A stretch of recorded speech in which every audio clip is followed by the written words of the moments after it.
Billahi minasyaitonir rajim. Bismillahirrahmanirrahim. Alhamdulillahi rabbil alamin. Wassalatu wassalamu ala asyrafil anbiya'i wal mursalin sayyidina Muhammad wa ala alihi wa sahbihi ajma'in. Subhanaka la ilma lana illa ma 'allamtana innaka antal alimul hakim. Rabbi shrah li sadri wa yassir li amri wahlul 'uqdatam min lisani yafqahu qawli. Okey, bertemu kembali kita pada dalam program Satu Hari Satu Tadabbur. Okay. Dan hari ini, hari Khamis, merupakan hari di mana kita menyambut 10 Ramadan 1442. Dan insya-Allah pada hari ini, pada pagi ini kita akan membahaskan ataupun memberi satu kesimpulan ataupun kita mengambil satu iktibar daripada kupasan juzuk yang ke-10 juzuk yang ke-10 daripada Quran. Okey, alhamdulillah dalam juzuk yang ke-10 ini kita mempunyai dua surah, iaitu Suratul Anfal daripada ayat 41 hingga ke 75 dan Suratul Taubah ayat 1 hingga 93. Okey, di dalam surah Al-Anfal kita dapat lihat nama Al-Anfal tu juga bermaksud rampasan perang. Maksud rampasan perang pada awal ayat dalam surah Al-Anfal itu, yas'alunaka 'anil anfal qulil anfalu lillahi war rasul fattaqullaha wa aslihu zata bainakum wa ati'ullaha wa rasulah in kuntum mu'minin. Ia menjelaskan kepada kita bahawa rampasan perang itu adalah milik Allah dan Rasul. Pada awal surah ini telah dijelaskan tentang apakah itu, bagaimana meletakkan rampasan perang itu di sisi Islam. Dan sambungan kepada surah ini iaitu ayat ke-41 dalam juzuk yang ke-10 juzuk yang ke-10. Ia menjelaskan kepada kita tentang kisah perang Badar. Yang telah disambung ceritanya dalam juzuk ini berkaitan dengan mimpi yang telah dilihat oleh Nabi Muhammad sallallahu alaihi wasallam dan bagaimana Allah menjadikan mimpi itu sebagai sebab bertambahnya keyakinan dan ketenangan kepada baginda sallallahu alaihi wasallam dan para sahabat. Dan ini membuktikan kepada kita bahawa kisah sejarah pasti akan berulang, memberi pengiktibaran kepada kita. Kita perlu mengambil iktibar daripada kisah-kisah yang telah lalu. Mudah-mudahan ia memberi satu panduan kepada kita bagaimana menjalani kehidupan seterusnya. Dan dalam surah ini juga menggambarkan, memaparkan kemenangan Rasulullah SAW ke atas para penyembah berhala dan membicarakan secara terperinci mengenai perang Badar yang berlaku pada 17 Ramadan sehinggalah surah ini dinamakan sebagai Suratul Badr. Dan pada ayat yang ke-45 dalam Suratul Anfal menjelaskan bahawa perbuatan mengingati Allah ketika berada dalam keadaan peperangan adalah antara salah satu sebab seseorang itu meraih kemenangan dan kemudahan. Dan ini bukan khusus untuk peperangan sahaja, tetapi ia merupakan satu isyarat kepada apakah faedah zikir dalam mempermudahkan lagi urusan seharian kita, khususnya dalam situasi kita berhadapan dengan kesukaran, susah ataupun senang, zikir itu menjadi salah satu daripada amalan orang-orang yang soleh. Dan hari perang Badar juga dinamakan sebagai hari Al-Furqan, di mana dia menjadi titik pemisah dan pembeza antara hak dan batil. Dan ayat 45 hingga 47 dalam surah Al-Anfal juga terkandung 6 seruan ataupun panduan untuk mencapai kemenangan dan juga mengekalkannya. Pertama, bukan sahaja khusus di medan perang tetapi juga dalam konteks kehidupan kita. Kita perlu sentiasa mengingati Allah Subhanahu Wa Taala dalam apa juga keadaan. Itu yang pertama. Yang kedua, perlu taat kepada Allah dan Rasul. Yang ketiga, jika kita berada dalam keadaan berselisih, maka janganlah kita berselisih.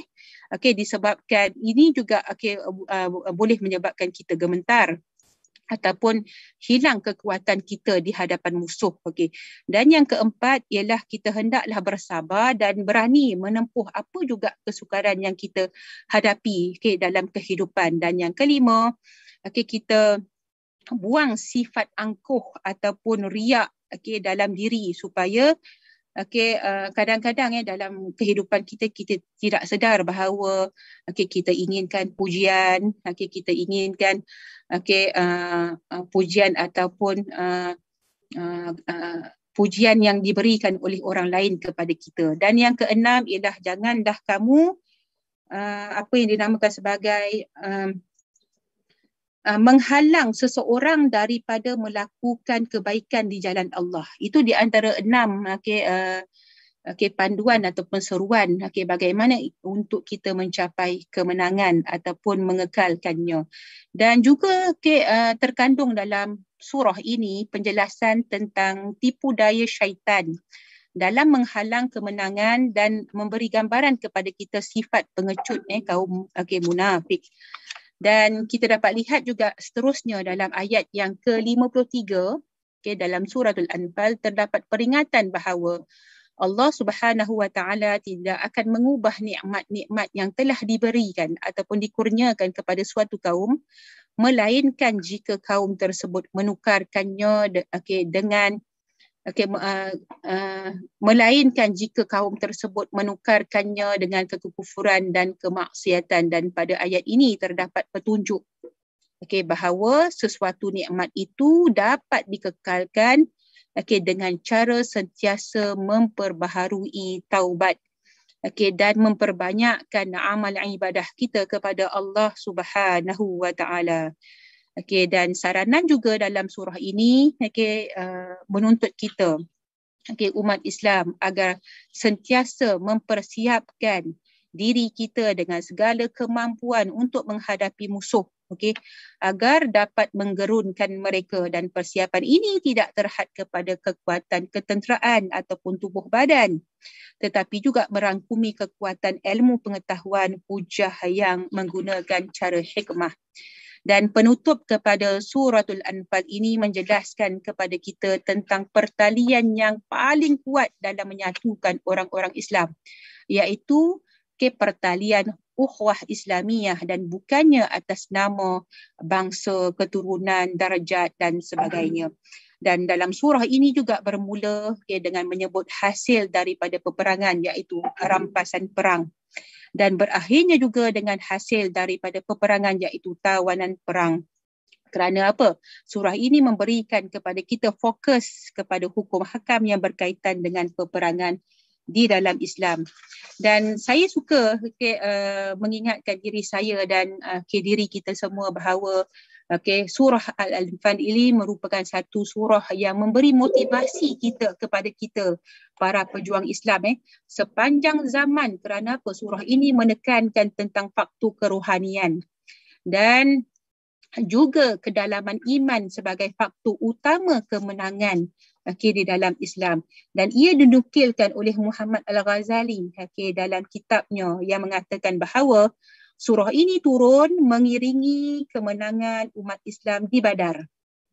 Untuk menjelaskan bagaimana qada dan qadar Allah itu bekerja dan bagaimana kedudukan usaha manusia dalam usaha mencapai kemenangan.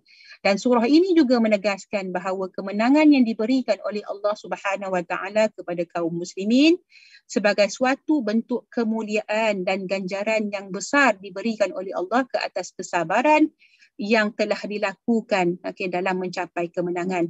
Sebab itulah surah ini bermula dengan memutuskan kebergantungan kita kebergantungan kaum muslimin terhadap rampasan perang. Kerana apa? Ia telah menjadi hak Allah dan Rasulnya. Okey, beralih kita kepada surah yang kedua dalam juzuk yang ke-10 ini, iaitu surah Taubah. Okey, surah ini tidak bermula dengan bismillah. Ia memaparkan tentang surah-surah kehidupan terakhir baginda Rasulullah SAW, dan dia turun selepas daripada pembukaan kota Mekah dan menjelang peperangan Tabuk, iaitu selepas tahun ke-8 Hijrah. Dan kalau kita lihat topik utama dalam surah Taubah ini ialah tentang suatu pemutusan hubungan Allah dan Rasul daripada perjanjian bersama kaum musyrikin dan pembukaan pintu taubat kepada semua golongan. Dan kalau kita lihat antara salah satu sebab surah ini dinamakan sebagai surah Taubah adalah kerana surah ini terdapat banyaknya seruan kepada amalan bertaubat kepada Allah. Dan ini mengisyaratkan kepada kita bahawa taubat itu lebih dicintai oleh Allah Subhanahu Wa Taala berbanding mengazab hamba-hambanya. Dan kita dapat lihat perkataan taubat disebut sebanyak 18 kali di dalam surah ini, dan surah ini juga banyak menceritakan tentang taubat. Dan selain daripada itu, kita boleh lihat surah ini juga memberi isyarat kepada kita, walaupun surah ini berkisah tentang ancaman terhadap kaum musyrikin dan munafikin, tetapi ia tetap memberikan ruang kepada mereka untuk bertaubat dan kembali kepada Allah, dan ini memberi petunjuk kepada keluasan rahmat Allah kepada sekalian manusia. Surah Taubah ini adalah antara surah-surah terakhir yang diturunkan kepada Nabi Muhammad sallallahu alaihi wasallam. Iaitu ketika peristiwa Hajjatul Wada', iaitu pada tahun yang ke-9 Hijrah. Dan ini mengisyaratkan tentang kepentingan taubat kepada seorang Muslim, dan bahawasanya dirinya memerlukan pengampunan daripada Allah Subhanahu Wa Taala pada permulaan perjalanannya menuju Allah. Bukan saja di peringkat permulaan, bahkan pada peringkat pertengahan sehinggalah kepada penghujungnya. Dan surah ini juga banyak membongkar tipu daya dan kejahatan orang-orang munafik yang tersembunyi daripada pandangan orang-orang yang beriman. Kita lihat dalam surah Taubah ini juga bermula dengan penetapan tempoh perjanjian di antara Rasulullah SAW dengan kaum musyrikin, sama ada ketika keadaan aman maupun dalam keadaan perang. Dan ia juga memberikan sebuah risalah yang agung dalam membuktikan bahawa Islam sentiasa menjaga dan menghormati perjanjian dengan orang-orang yang bukan Islam. Dan pada awal surah ini dijelaskan kewajipan memenuhi perjanjian dan hukum melanggar perjanjian dan larangan terhadap orang-orang musyrikin daripada memasuki Masjidil Haram dan larangan daripada memberikan kesetiaan kepada mereka.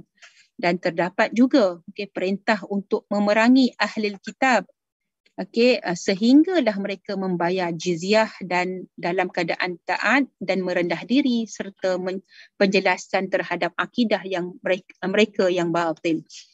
Dan tidak ada disebut di dalam Quran tentang pengimarahan masjid, melainkan di dalam surah ini dinyatakan, disebutkan beserta dengan syarat keimanan kepada Allah pada hari kiamat. Dan ini menunjukkan kepada kita bahawa pentingnya keikhlasan dalam melakukan amalan ibadah di dalam diri kita, dan bahawasanya golongan munafik tidak berhak mendapat kemuliaan ini kerana mereka tidak menepati syarat-syarat keimanan dan keikhlasan tersebut. Dan surah ini juga memberi suatu asas kepada kita dalam menyusun kalender berpandukan kepada bulan-bulan Hijriyah. Dan juga dijelaskan bulan-bulan haram khususnya daripada berperang, iaitu bulan Rajab, Zulqa'dah, Zulhijjah dan Muharram, serta menjelaskan dengan ini dia telah membatalkan adat bagi orang-orang kafir Quraisy yang melakukan tipu daya untuk menghalalkan perbuatan yang diharamkan pada bulan-bulan ini. Okey, oleh itu kita boleh lihat bagaimana Allah juga memberi galakkan kepada orang-orang Islam untuk segera menyahut seruan jihad pada jalan Allah jika diseru oleh pemerintah Muslim. Sidang hadirin dan hadirat yang dihormati sekalian, bila kita ambil iktibar daripada surah ini, surah ini juga menyebut tentang 8 golongan yang layak mendapat zakat. Antara hikmah yang disebutkan ialah pembahagian zakat ini adalah kerana banyaknya disebut tentang harta di dalam surah ini dan juga kerana usaha orang-orang munafik untuk mendapatkan harta melalui apa juga cara sehingga mereka terlupa akan hak-hak Allah pada harta tersebut, seperti mana pendeta Yahudi ataupun padri-padri yang bukan sahaja menghalang pembahagian zakat tetapi menggunakan harta-harta mereka untuk menghalang jalan Allah.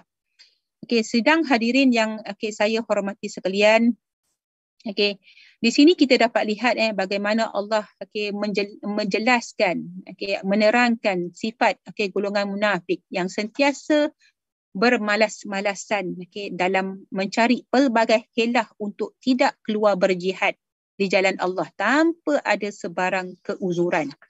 Surah ini juga menjelaskan kepada kita ciri-ciri dan sifat-sifat orang munafik dan azab yang telah Allah sediakan kepada mereka dan ciri-ciri sifat-sifat orang yang beriman serta ganjaran yang telah Allah sediakan kepada mereka. Dan setelah mengetahui sifat-sifat ini, antara sifat-sifat dua golongan ini iaitu sifat orang munafik dan orang beriman, kita boleh mengambil muhasabah di dalam diri kita, melihat hati kita, amalan kita, di manakah kedudukan kita dalam konteks kehidupan sebagai seorang Islam dan sebagai seorang yang beriman.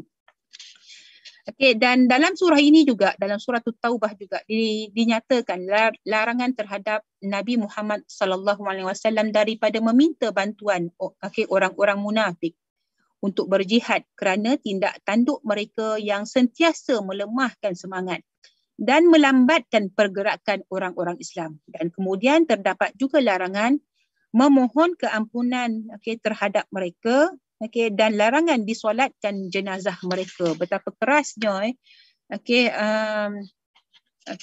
peringatan daripada Allah terhadap golongan yang munafik ini. Dan di antara ciri-ciri hati yang sakit juga telah dijelaskan dalam surah ini adalah apabila mereka merasa gembira jika terlepas daripada melakukan ibadah dan ketaatan kepada Allah. Seperti mana orang-orang munafik, mereka bergembira jika tidak dapat ikut turut serta berperang bersama Rasulullah SAW dan para sahabat.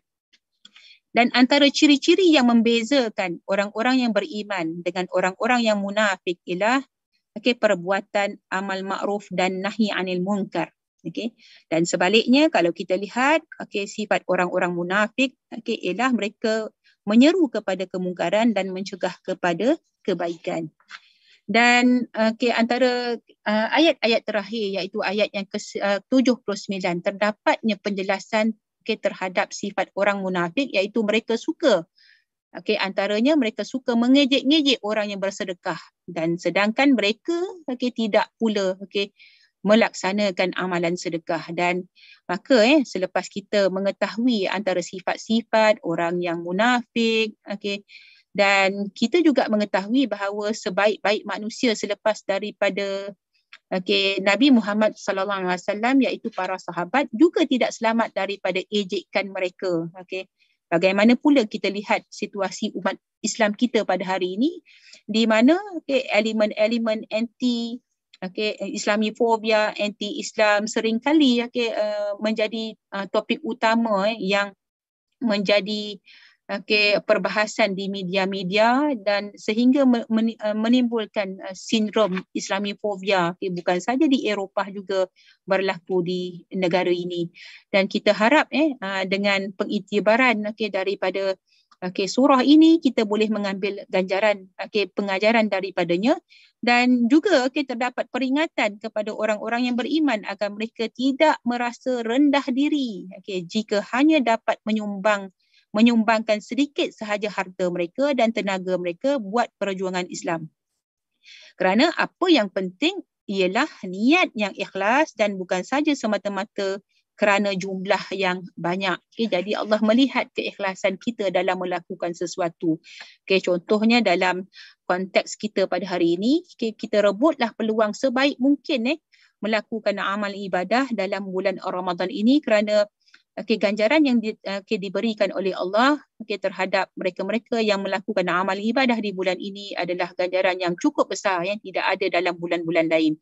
Dan pada akhir juzuk ini juga didedahkan terdapat satu isyarat kepada ketinggian kedudukan dan kemuliaan pribadi para sahabat, iaitu mereka merasa sedih jika tidak dapat menunaikan perintah Allah, walaupun pada hakikatnya sebahagian daripada mereka memiliki keuzuran yang dimaafkan. Dan sudah pasti ia sangat berbeza dengan sifat-sifat orang yang munafik, di mana mereka sentiasa mencari jalan untuk lari daripada melaksanakan tanggungjawab dan ketaatan kepada Allah Subhanahu wa taala.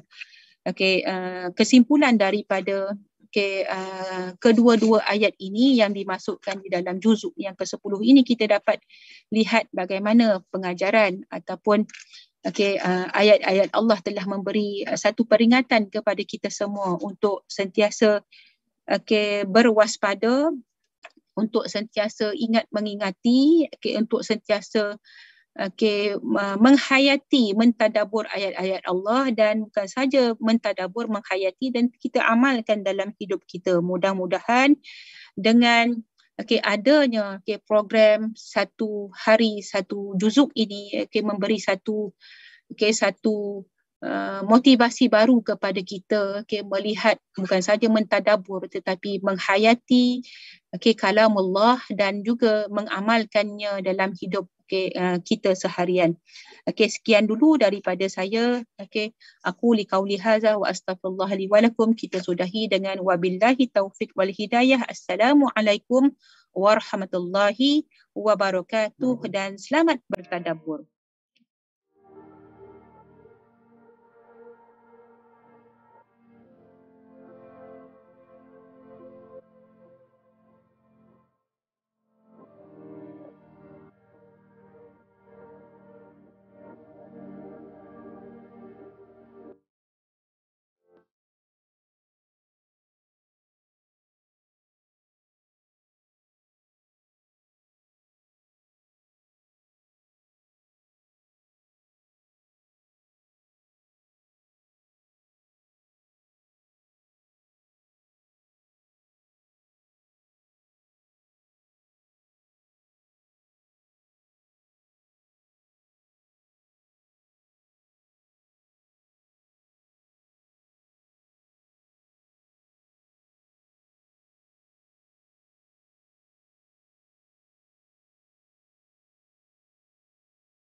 Saudara-saudari, tuan-tuan dan puan-puan sekalian, sebagaimana kita maklumi, Wadah telah pun melancarkan tabung pengembangan Anjung Rahmat. Tujuan tabung ini adalah untuk membeli tanah di bersebelahan dengan kompleks Anjung Rahmat yang ada sekarang di Sungai Merak, iaitu 1.9 ekar, menghampiri 2 ekar tanah yang sangat strategik di sebelah kompleks yang ada, dan kita bersyukur kepada Allah SWT kerana diberi ruang untuk mengembangkan pejabat kita.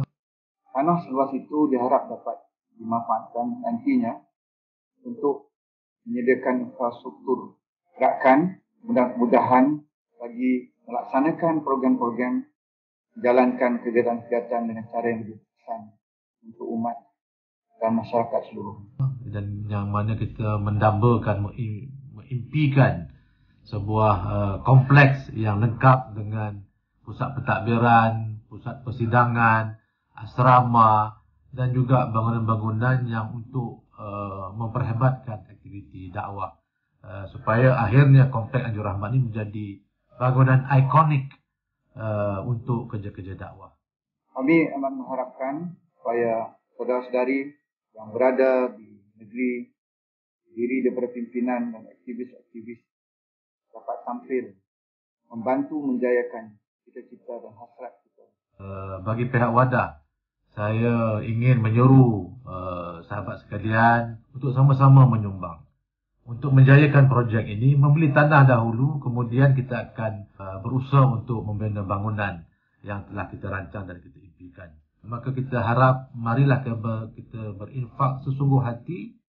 Projek ini keperluan sumbangan mendesak kerana dalam beberapa bulan sahaja lagi, pembayaran tanah ini sebanyak 100,750 juta kena diselesaikan. Ya, mudah-mudahan insya-Allah ini tidak akan rugi dan janji Allah itu akan menjamin masa depan kita di kampung akhirat nanti.